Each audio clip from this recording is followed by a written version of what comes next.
जय हिंद। आज हम समझेंगे क्लास 10 के फिजिक्स विषय से एक चैप्टर प्रकाश के परावर्तन में 5 महत्वपूर्ण प्रश्न। फर्स्ट क्वेश्चन है प्रतिबिंब क्या है। सेकंड है समतल दर्पण को परिभाषित करें। थर्ड क्वेश्चन है गोलीय दर्पण को परिभाषित करें। फोर्थ क्वेश्चन पढ़ेंगे दर्पण सूत्र क्या है। और आखिरी प्रश्न आवर्धन क्या है। प्रतिबिंब क्या है। किसी बिंदु स्रोत से आती प्रकाश की किरणें दर्पण से परावर्तन के बाद जिस बिंदु पर किसी बिंदु स्रोत से आती प्रकाश की किरणें दर्पण से परावर्तन के बाद जिस बिंदु पर मिलती है या जिस बिंदु से आती हुई प्रतीत होती है उसे उस बिंदु स्रोत का प्रतिबिंब कहते हैं। तो प्रतिबिंब किसे कहते हैं? किसी बिंदु स्रोत से आती प्रकाश की किरणें दर्पण से परावर्तन के बाद जिस बिंदु पर मिलती है या जिस बिंदु से आती हुई प्रतीत होती है उसे उस बिंदु का क्या कहते हैं? प्रतिबिंब कहते हैं। अब प्रतिबिंब कितने प्रकार के होते हैं? प्रतिबिंब 2 प्रकार के होते हैं। पहला है वास्तविक प्रतिबिंब, सेकेंड है काल्पनिक प्रतिबिंब। अब वास्तविक प्रतिबिंब का डिफिनेशन क्या होता है?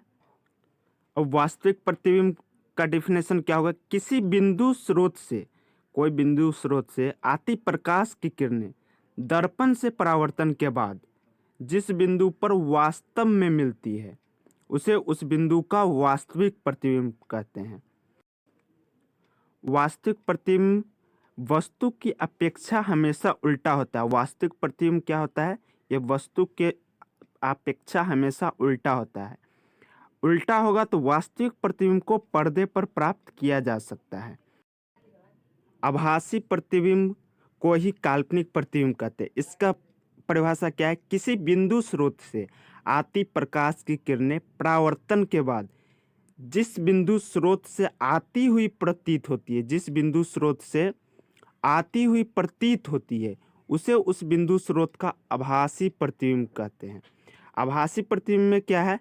इसको पर्दे पर नहीं प्राप्त किया जा सकता। आभासी प्रतिबिंब या काल्पनिक प्रतिबिंब को पर्दे पर प्राप्त नहीं किया जा सकता, लेकिन वास्तविक प्रतिबिंब को पर्दे पर प्राप्त किया जा सकता है। तो आभासी प्रतिबिंब को पर्दे पर प्राप्त नहीं किया जा सकता है। आभासी प्रतिबिंब वस्तु के सापेक्ष सीधा होता है, लेकिन वास्तविक प्रतिबिंब क्या था? वस्तु के सापेक्ष उल्टा था, इसलिए उसे पर्दे पर प्राप्त किया जा सकता है। आभासी प्रतिबिंब वस्तु की अपेक्षा सीधा होता है, इसलिए इसे पर्दे पर प्राप्त नहीं किया जा सकता है।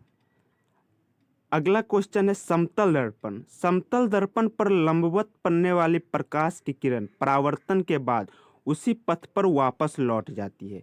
समतल दर्पण पर लंबवत पड़ने वाली प्रकाश की किरण, इस पर जो प्रकाश की किरण पड़ती है वो परावर्तन के बाद उसी पथ पर वापस लौट जाती है। नेक्स्ट है कोई वस्तु समतल दर्पण के जितनी आगे होती है उसका प्रतिबिंब दर्पण के उतना ही पीछा बनता है। तो समतल दर्पण में क्या होगा? वस्तु की दूरी बराबर प्रतिबिंब की दूरी।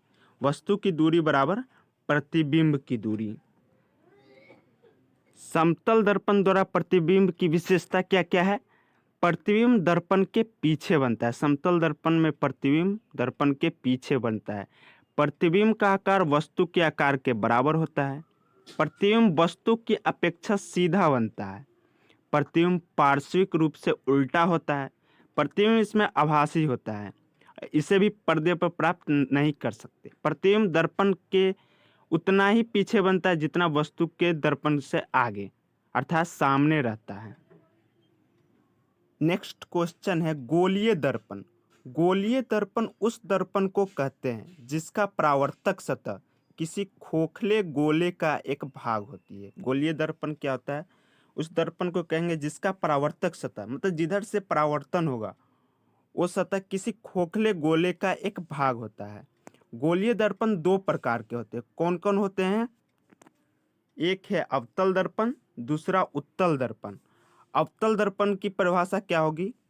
अवतल दर्पण कांच के इस टुकड़े की बाहरी सतह को रजतित करने से अवतल दर्पण बनता है, मतलब रंग देने से, पॉलिश कर देने से। अवतल दर्पण कांच के इस टुकड़े की बाहरी सतह को रजतित करने से अवतल दर्पण बनता है। अवतल दर्पण में प्रकाश का परावर्तन दर्पण के भीतरी सतह से होता है, क्योंकि बाहर तो उसे रंग दिया जाता है, और परावर्तन पीछे की तरफ से होता है, अंदर के तरफ से। इसमें पहला चित्र है अवतल दर्पण, जिसमें P क्या है? पोल है, ध्रुव। F क्या है? F है फोकस दूरी, और C क्या है? सेंटर ऑफ कर्वेचर, मतलब वक्रता केंद्र। ठीक उसी तरह उत्तल दर्पण में क्या है? ये उत्तल दर्पण है, इसे भीतर रजतित कर दिया जाता है और बाहर से परावर्तन होता है। ये क्या है? ध्रुव है, फोकस दूरी, और ये सेंटर ऑफ कर्वेचर, वक्रता केंद्र। उत्तल दर्पण की परिभाषा क्या है? कांच के इस टुकड़े की भीतरी सतह को रजतित करने पर उत्तल दर्पण बनता है।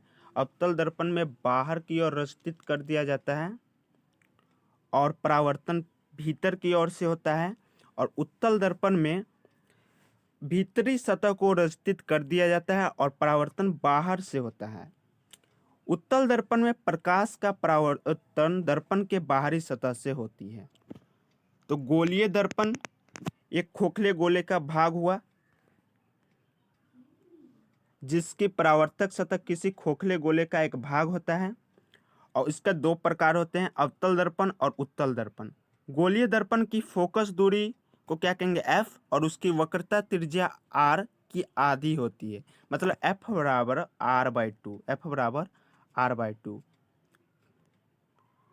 गोलीय दर्पण की वस्तु की दूरी U लेंगे, प्रतिबिंब की दूरी V और फोकस दूरी F, तब दर्पण सूत्र क्या बनेगा?